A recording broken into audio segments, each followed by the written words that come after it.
오늘 저녁 말씀은 요한계시록 4장 4절 말씀부터 보도록 하겠습니다. 우리 요한계시록 4장 4절 말씀을 다 같이 합독해 올립니다. 또 보좌에 들려 24 보좌들이 있고 그 보좌들 위에 24 장로들이 흰 옷을 입고 머리에 큰 면류관을 쓰고 앉았더라. 아멘. 요한계시록 4장의 제목은 천국교회의 광경이라고 말씀했습니다. 이 시간은 요한계시록 4장 천국교회의 광경에 관한 말씀의 세 번째 시간으로 요한계시록 4장 4절 말씀으로부터 보도록 하겠습니다. 자, 우리 다 같이 강의를 함께 보도록 하겠습니다. 또는 보좌에 둘려있는 24 보좌의 24 장로를 보았는데, 이제 요한계시록 4장 1절로부터 2절 3절에 걸쳐서 보좌 위에 좌정에 계시는 성부 여호와 하나님의 그 거룩한 영광의 형상을 우리가 말씀을 통해서 배웠습니다. 그리고 이제 오늘 저녁 시간에는 4절에 그 하나님의 보좌를 중심으로 하여서 그 보좌에 둘려 있는, 그 보좌에 둘러 있는 24 보좌의 24 장로를 사도 요한은 계시로 보게 되었습니다. 24 보좌가 있고 그 24 보좌에 흰 옷을 입고 면류관을 쓰고 있는 24 장로들의 모습을 보았습니다. 그런데 24 장로가 입고 있었던 그 흰 옷은 무엇을 상징하느냐 할 때 강의해 보니까 흰 옷은 속죄의 뜻이라는 것을 말씀했습니다. 그 24 장로는 구약시대, 신약시대 구원받은 하나님의 신구약의 모든 성도를 대표하는 하늘의 영물기관이 24 장로라는 그런 기관입니다. 하늘의 영물기관입니다. 구약시대에 구원받은 모든 성도들을 대표하고 또 신약시대에 구원받은 모든 성도들을 대표하고 율법시대, 구약시대 12지파와 신약시대 12사도의 계통을 통해서 구원받은 모든 성도들을 대표한 기관이 바로 24 장로인데, 24 장로는 바로 성도들의 주권 대행 기관이라는 것을 말씀했습니다. 그래서 흰옷은 속죄의 뜻입니다. 구원받은 모든 성도들을 대표해서 입고 있는 24 장로의 흰옷은 바로 죄를 사함받았다는 뜻입니다. 우리 성도들을 대표한 기관입니다. 그러니까 우리가 하나님 앞에 택하심을 입은 생명들로서 구약시대 짐승의 피로, 신약시대 어린 양 되시는 그리스도 예수님의 피를 통해서 구원받고 속죄받은 우리를 대표한 기관이 바로 24 장로라는 영물기관입니다. 그러니 우리를 대신해서 흰옷을 입고 있는 겁니다. 그리고 면류관은 상급의 뜻으로 나타났습니다. 24 장로가 입고 있는 흰옷은 우리가 신약시대로 하자면은 우리는 아무런 공로도 없고 의도 없습니다. 의로운 행실, 선한 행실, 나와 내 부모와 조상의 하나님 앞에 어떤 공덕을 쌓고 선을 행한 일이 없지만은 하나님께서 세상을 이처럼 사랑하사 독생자를 보내주심으로 인해서 우리가 유월절 어린 양으로 우리를 위해서 피 흘려 죽으신 예수 그리스도의 십자가의 보혈의 공로를 믿기만 하면은 조건 없이 무조건 구원해 주시는 그런 속죄의 은총을 입은 것입니다. 그래서 구원은 아무런 어떤 우리의 은혜 행실이 없이 값없이 예수님께서 우리의 죄값을 다 치러주셨기 때문에 예수님의 피의 공로를 통해서 우리가 구원을 받았습니다. 조건 없이 값없이. 그런데 우리가 하나님의 자녀들이 하나님 나라에 가서 받게 될 각 사람의 일하는 데에 따라서 받게 될 행위에 따라서 받게 될 면류관은 조건 없이 받는 게 아니에요. 그래서 이 24 장로가 머리에 또한 면류관을 쓰고 있었던 것입니다. 그런데 면류관은 상급의 뜻으로 이제 보여준 겁니다.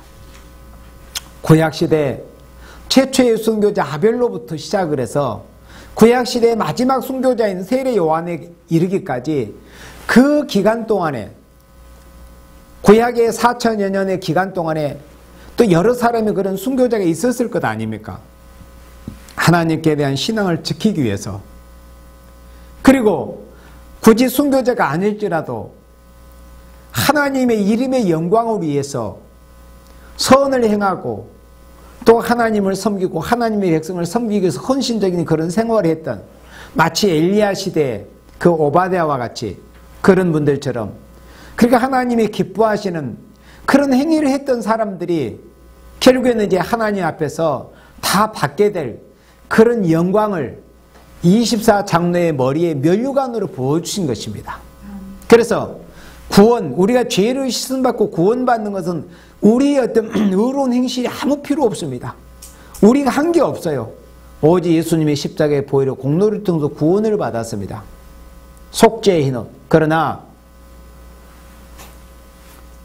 행함에 따라서 받는 상급, 이 면류관은 조건 없이 주시는 것이 아닌, 구원받은 성도들이, 각 사람들이 이 세상에서 사는 날 동안에 하나님이 기뻐하시는 생활을 하는 중에서 행위에 따라서 각 사람의 일한 대로 받게 되는 이런 상급을 면류관으로 표시해서 보셨다 하는 말씀입니다. 이것은 하나님의 역사라는 것은 위에서 정한 뜻이 땅 위에 이루어진다는 것이 요점이니, 우리는 이미 요한계시록 4장 2절 이후에서 왜 하나님께서 이후에 마땅히 될 일에 관한 이렇게 놀라운 계시를 보실 적에 하늘의 하나님의 보좌의 모습으로부터 보셨느냐 하는 그 의미에 대해서 우리가 지난 시간에 우리가 듣고 배웠습니다. 그것은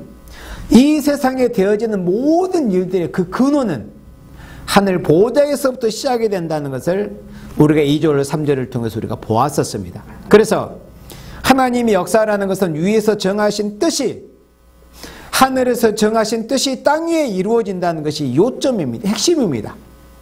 그러니까 이 세상은 지구상에서 이 인류의 이 역사의 수레바퀴가 굴러가고 있습니다. 역사의 물결이 도저히 흘러왔습니다. 그러나 이 모든 것은 하늘에서 정하신 뜻대로 모든 것이 다 되어지는 일이었다는 거예요. 앞으로도 또 그렇게 될 것이고, 그러므로 하늘 위에서 정하신 뜻이 땅 위에 이루어진다는 것이 요점이니, 하늘에서 이루어지는 데는 장로회에서 땅 위에 있는 성도들의 모든 기도를 통하여 이루어질 일을 총 결제를 내는 기관이다. 누가요?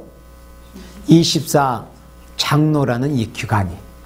그러니까 이 말씀은 무슨 말씀이냐면은, 하늘에서 이루어지는 데는 하나님의 뜻이 땅 위에 있는 성도들의 모든 기도를 통해서 이제 하나님께서 모든 일을 진행을 하시는데, 그러니까 하나님은 모든 일을 하늘에서 일단 계획을 하십니다. 하나님께서, 하나님 보좌에서부터.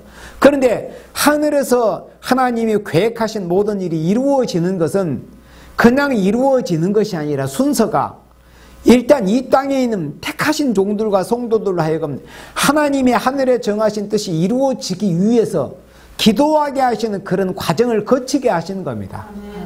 그래서 이 땅에서 성도들이 하나님의 정하신 뜻이 이루어지기를 간절히 기도하고 간구하고 호소하고 부르짖는 그 모든 기도가 어떻게 되느냐?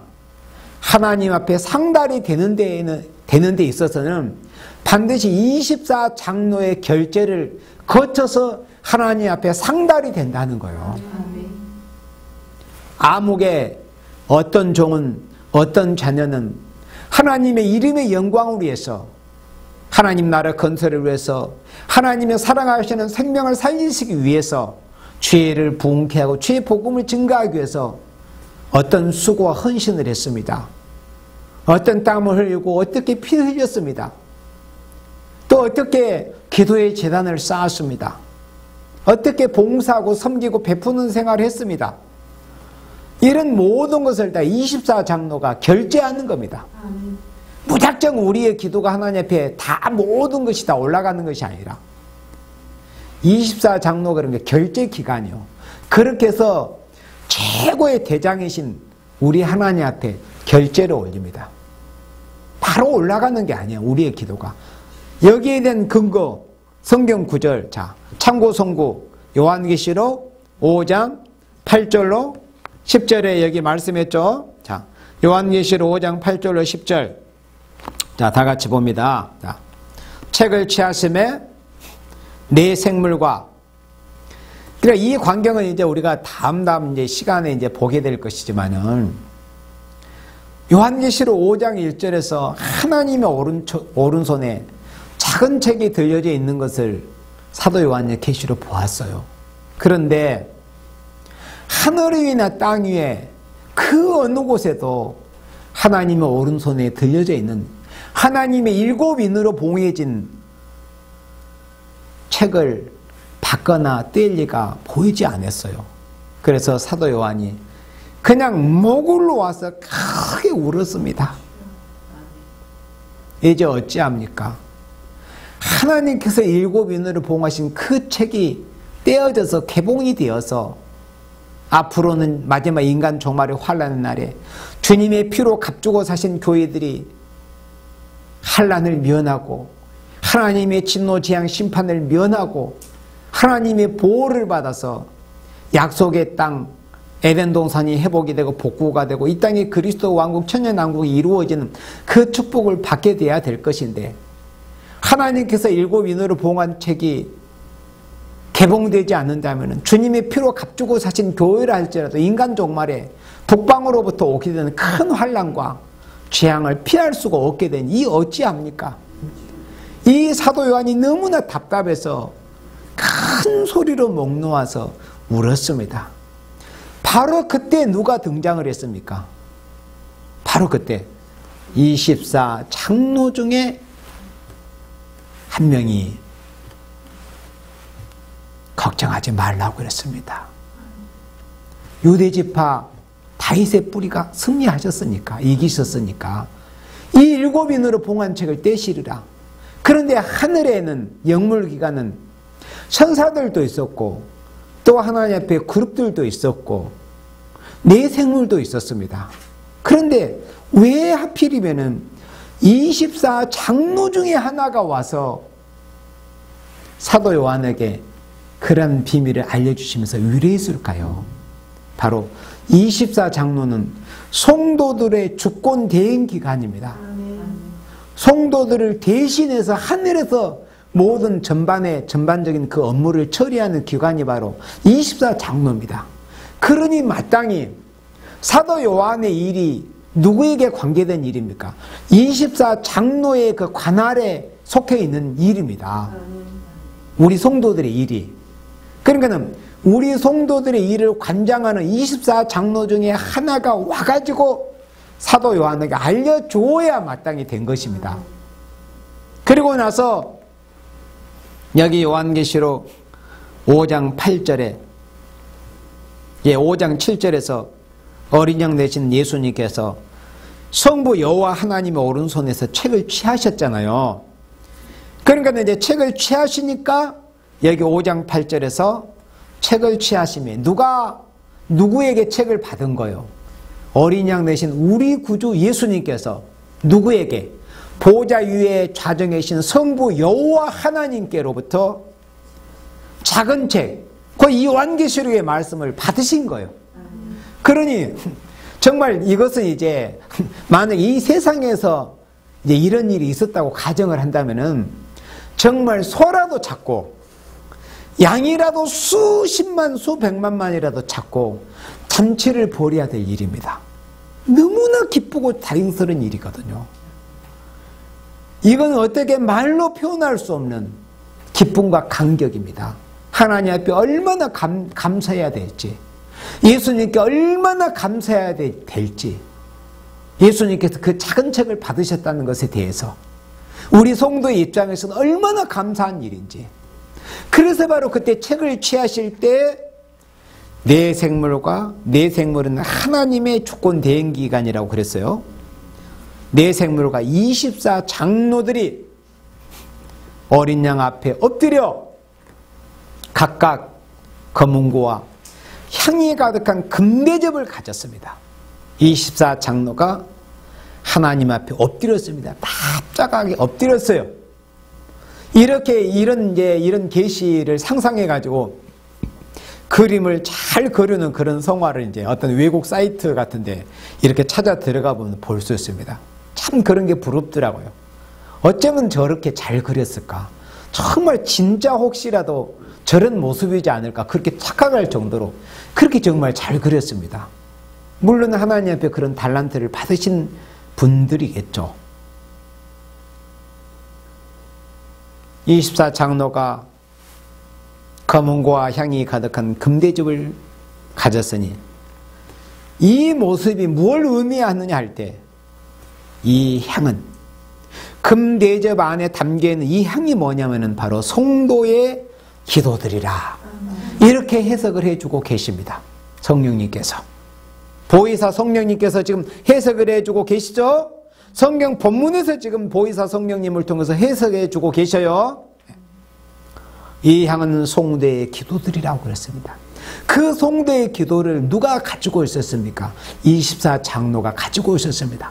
또 내 생물과 24 장로가 성도의 기도를 가지고 있었습니다. 성도들이 올린 기도가 24 장로의 손에 들려져 있었다는 거예요. 그리고 내 생물과.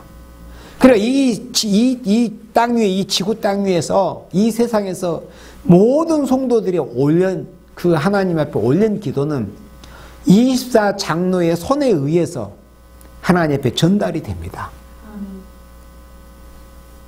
그래서 우리 성도들의 모든 일거수일투족, 하나님의 이름의 영광을 위해서 하나님의 의와 하나님의 영광을 목적하고 수고한 모든 것에 대해서 기도와 더불어서 모든 그 성도들의 행위를 결제를 내는 기관이 바로 24 장로회다.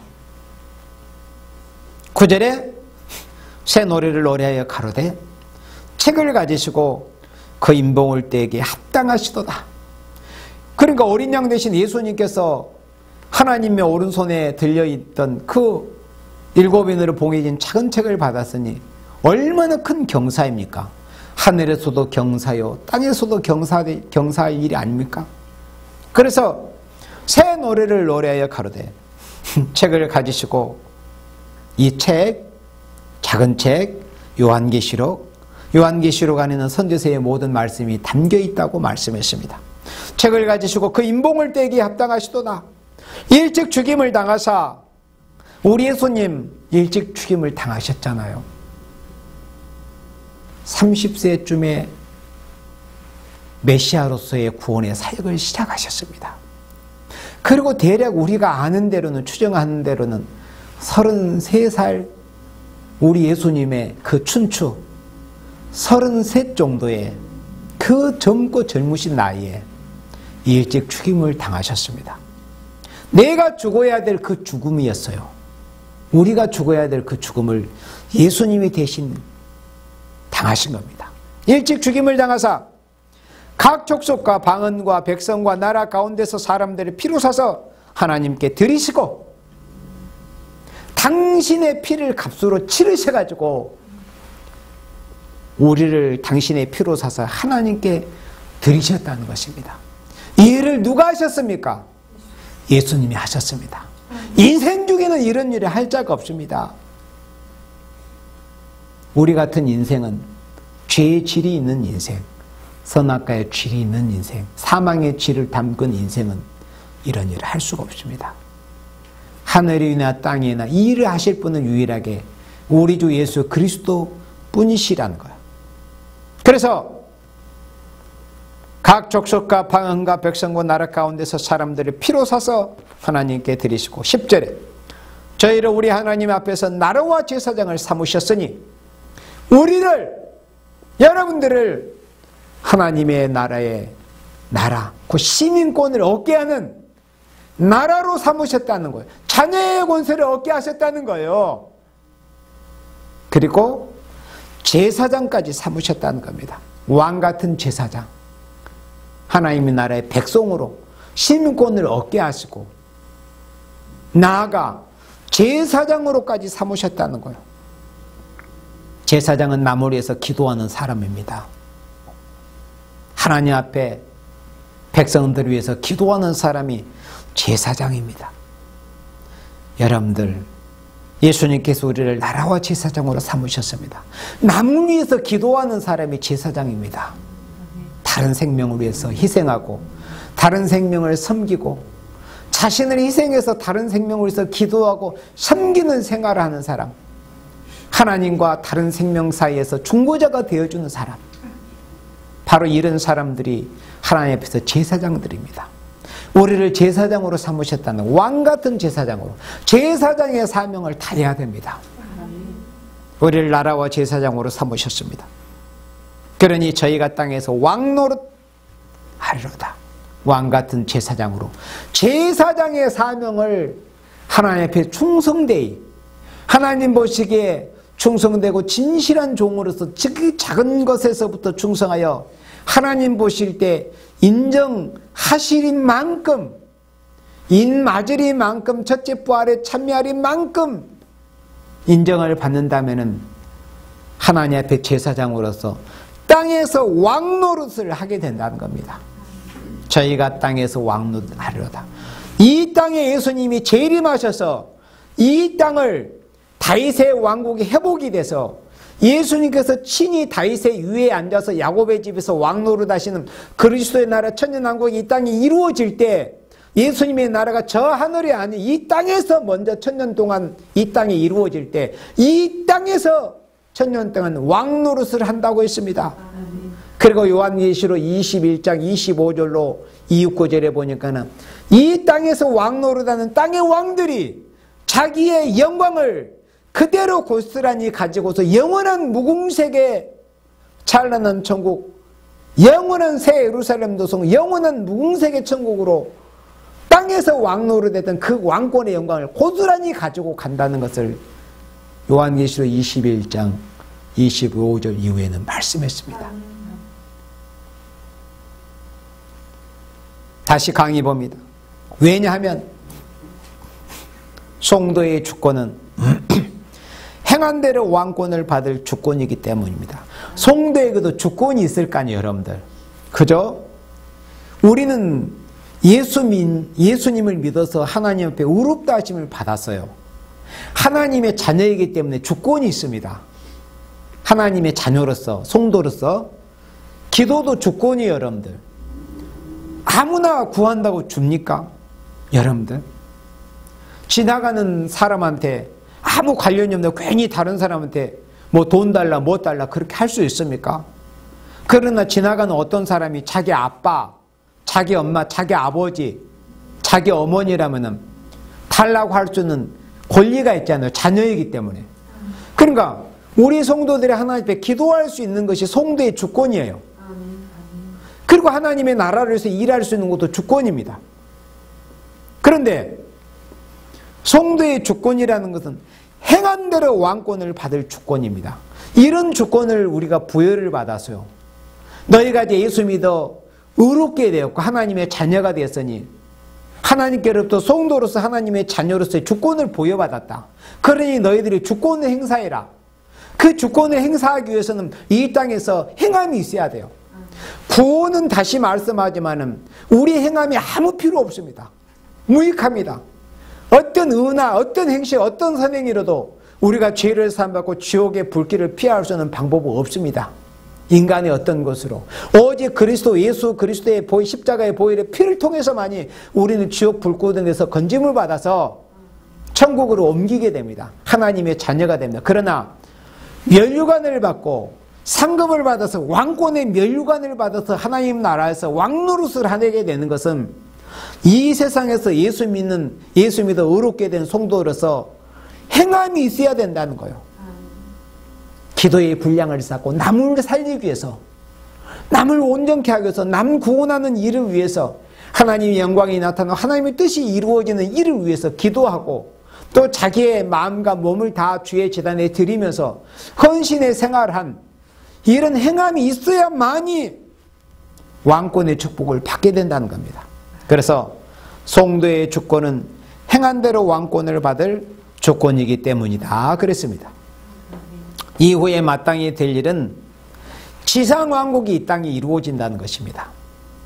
요한계시록 4장 1절에 이후에 마땅히 될 일을 가르쳐 주신다는 그 말씀은 바로 예수님이 재림하시면은 모든 예수 믿는 성도들이 어린아이, 초등학생, 유아들 다 할 것 없이 바로 휴거가 되어서 하나님 나라를 옮겨온다는 것은 그것은 말짱 거짓말입니다. 그것이 바로 말씀을 감해버린 겁니다. 일단 예수님이 지상 강림하셔서 이 땅에 그리스도의 왕국이 이 땅에서 먼저 1000년 동안 이루어집니다. 1000년 왕국이 이루어져요. 에덴 동산이 이 땅에서 1000년 동안 회복이 되는 과정을 거치고 나서, 그리고 나서 영원한 천국이 이루어지는 것이 성경에 기록된 하나님의 말씀입니다. 가감해서는 안 됩니다. 하나님의 말씀이. 그래서 이후에 마땅히 될 일이라는 것은 이 땅에 잃어버렸던 에덴 동산이 회복이 된다. 무너졌던 예언적인 다윗 왕국이 예수 그리스도를 통해서 이 땅에 이루어진다. 그것이 바로 이후에 마땅히 될 일입니다. 지상 왕국이 이 땅에 이루어진다는 겁니다. 성도의 주권이 성립이 되는 것이 바로 지상 왕국입니다. 성도의 주권이 성립이 되는 것이 지상 왕국이에요.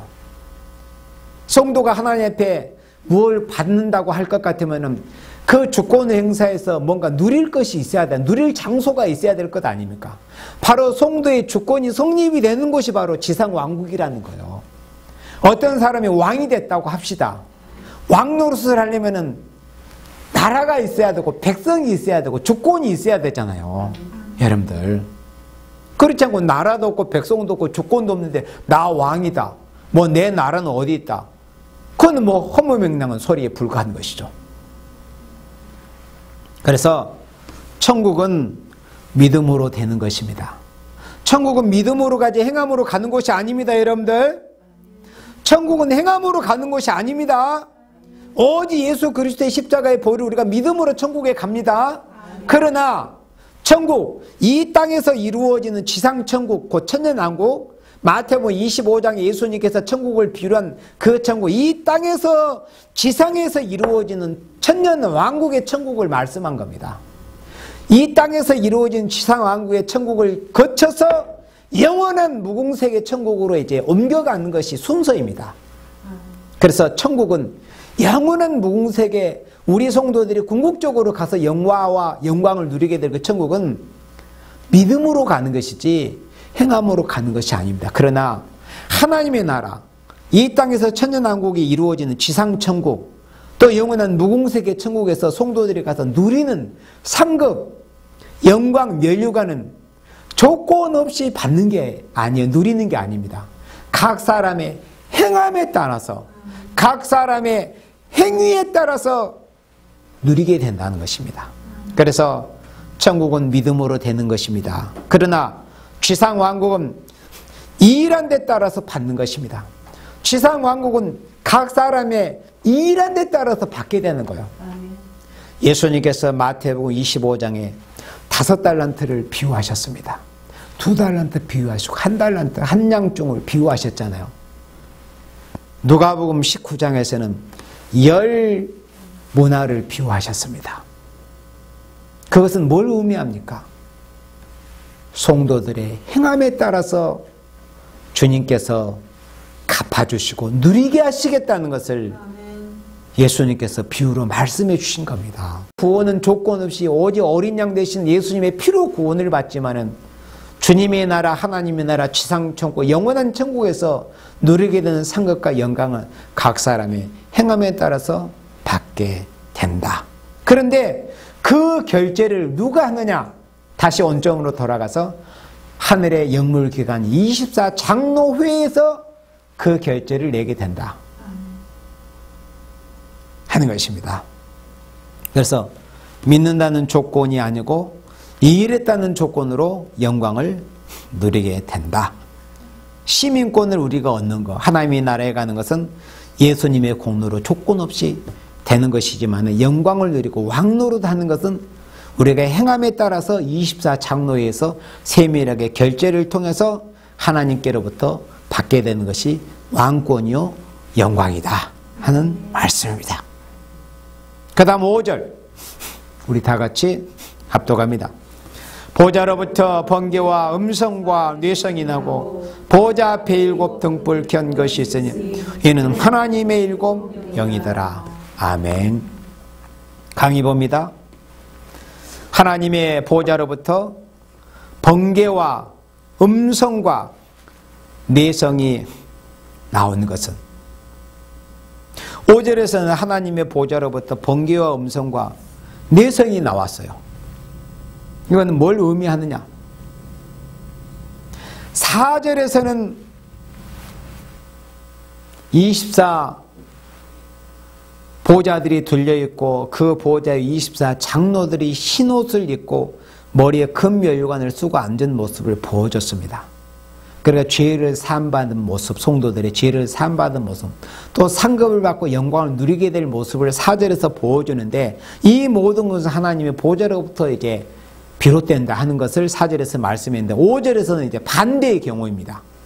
하나님의 보좌로부터 번개와 음성과 뇌성이 나온 건 뭘 의미하느냐? 이미 4절에서 죄를 심받는 속죄의 은총이 있었고 또 상급에 따라서 영광을 누리는 그런 면류관의 상급이 4절에서 보여졌고 이제 속죄의 은총도 받지 못하고 또 누릴 영광도 없는 하나님의 진노 재앙을 받을 자들에게 임하게 될 번개와 음성과 뇌성이 나온 것은 진노의 형편을 보여주었다 하는 것입니다.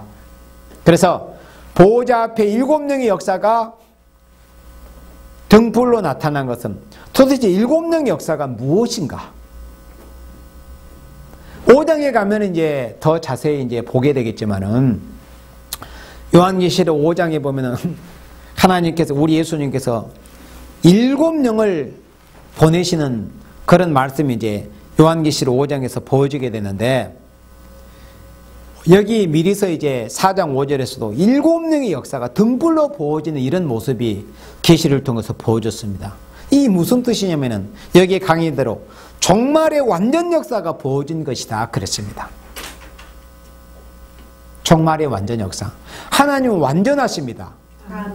그래서 하나님의 역사는 언제든지 완전하시지만은 한 생명을 들어서 쓰실 때 그러니까는 예수님이 초림주님이 이 땅에 오셔서 12사도에게 땅끝까지 복음을 전하는 지상 명령을 주셨잖아요.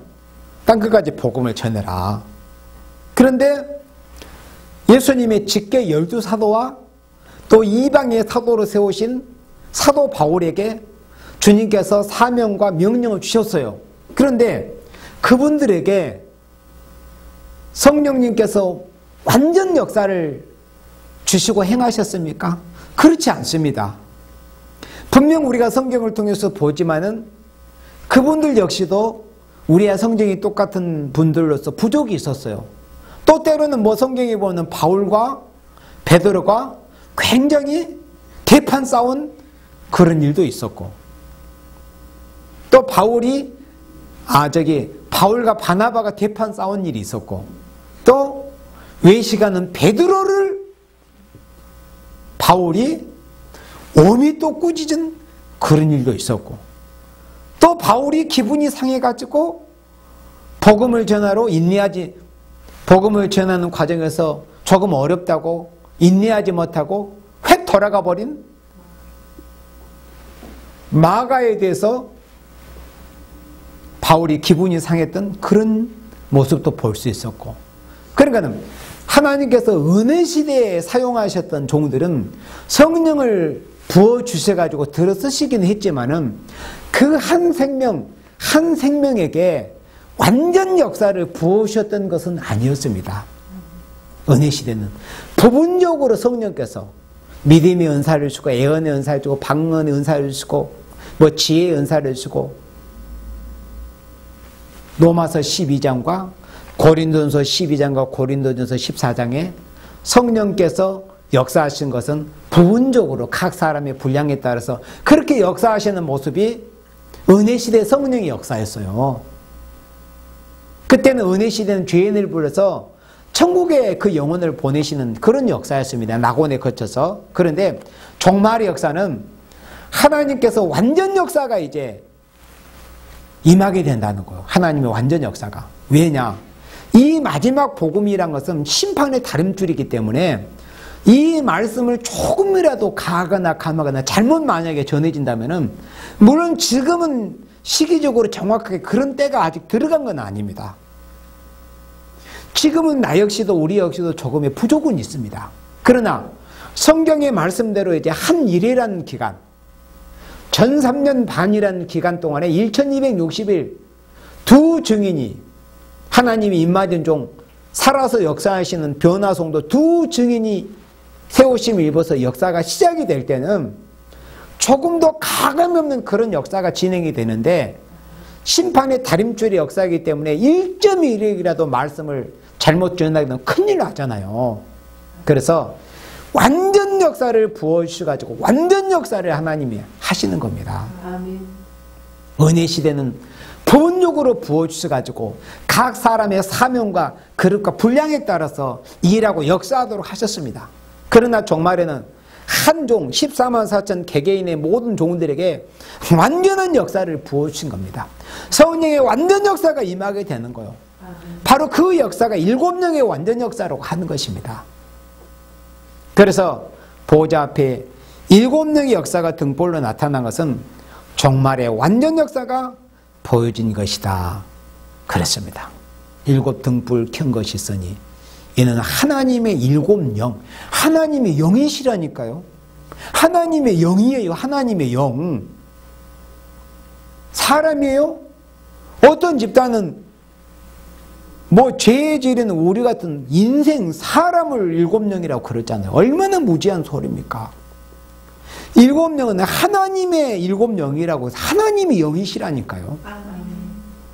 하나님의 영이 누구십니까? 성령이시잖아요. 하나님의 7 영이라 하셨잖아요. 그러니까 이 표현은 성령의 완전 역사가 이제 임하게 된다는 이런 말씀이에요. 성령의 완전 역사를 나타내신다는 거죠. 종말에 들어쓰실 종들에게 말씀을 전하는 것이나 모든 판단에 있어서. 그래서 그 7명의 역사가 이사야 11장, 여러분들 이사야 11장 2절로 3절에 보면은 종말의 7명의 완전 역사가 이제 14만 4천 입맞은 종들에게 개개인에게 어떻게 완전하게 나타나는가 하는 그 모습을 이사야 11장 2절로 3절에서 보여줬습니다. 자, 11장 2절에 여호와의 신, 곧 지혜와 총명의 신이요 모략과 재능의 신이요 지식과 여호와를 경외하는 신, 하나님을 경외하는 신이 그 위에 강림하시리니. 3절에 그가 여호와를 경외함으로 즐거움을 삼을 것이며, 하나님을 경외함으로 즐거움을 삼는 그 신이 임하고, 그리고 그 눈에 보이는 대로 심판치 아니하며 귀에 들리는 대로 판단치 아니하는, 그러니까 심판권까지 부여하시는 것이 바로 7명의 완전 역사입니다. 이미 고린도 교회에 전해진 편지의 말씀에 성도가 세상을 심판한 줄 알지 못하느냐. 요한계시록 14장 1절에 보면은 어린 용과 14만 4천이 시온산에 섰는데 왜 섰습니까? 구약성경 선지서 오바댜 1장 21절에 구원자들이 어디에 섰다고 했습니까? 시온산에 섰다고 했습니다. 구원자들이. 구원자, 단수, 예수님만이 아니라 구원자들이. 그러니까 14만 4천이 시온산에 서서 에서의 산을 심판할 것을 오바댜 성경 1장 21절에 말씀을 했습니다. 그래서 종말에는 14만 4천을 예수님께서 구원자들로 들어쓰시는 거예요. 그 구원자라고 해서 무슨 메시아라는 뜻이 아닙니다. 택하신 생명을 환난 가운데서 살려내는, 구원하는 그런 역사에 쓰임받는 그런 종들이라는 것입니다. 그래서 그들이 전하는 복음에 의해서 그들이 전했던 심판의 경고의 말씀대로, 그 말씀대로 14만 4천이 어린 양 예수님을 모시고 이 세상에 시상 강림해서 이 세상을 심판하시기 때문에, 심판할 것이기 때문에 구원자들이다, 심판자들이다, 이렇게 말씀을 한 겁니다. 그래서 종말의 역사는 하나님의 보좌 앞에는 7명의 완전 역사가 이제 있게 될 것이다. 인간 종말에 하나님께로부터 여호와의 신의 역사인, 여호와의 영의 역사인 완전 역사가 우리에게 임하지 않으면은 반드시 살려야 될 생명을 살지 못할 수도 있고, 또 반드시 처단하고 반드시 심판하고 반드시 죽여버려야 될 그런 생명을 그렇게 하지 못할 수도 있습니다. 사람은 부족하잖아요. 사람이 어떻게 사람을, 인간을 온전하게 판단할 수 있습니까? 할 수 없습니다. 어떻게 우리가 다른 생명을 함부로 판단합니까? 할 수 없잖아요. 그러나 우리 인간의 인격이나 지식이나 지각으로 판단하는 게 아니에요. 여호와의 신의 역사가, 스가랴 4장 7절의 말씀처럼 여호와의 신의 역사가, 이 요한계시 이사야 11장 2절 3절 말씀같이, 또 오늘 본문에 요한계시록 4장 5절의 이 말씀처럼 하나님의 7영의 완전 역사가 14만 4천 한 생명 한 생명의 인격을 완전하게 주관하십니다. 그렇게 해서 우리 인간의 생각은 조금도 보여지지 않고, 인간성, 지약성, 혈기, 정욕이란 이런 것은 조금도 보여지지 않는 정말 예수님의 신무된 인격이 이루어진 이런 종들에게 7영의 완전 역사가 임하셔가지고 심판의 다림줄에 의해서 알과 쪽정을 정확하게 완전히 갈라내고 살려낼 생명, 또 심판해버릴 생명을 완전하게 심판하는 이런 역사가 7영의 완전 역사를 통해서 진행이 된다는 것을 말씀에서 하나님의 보좌 앞에 7영의 역사다, 이렇게 말씀을 하신 것입니다. 오늘 저녁 말씀은 여기까지 보도록 하겠습니다.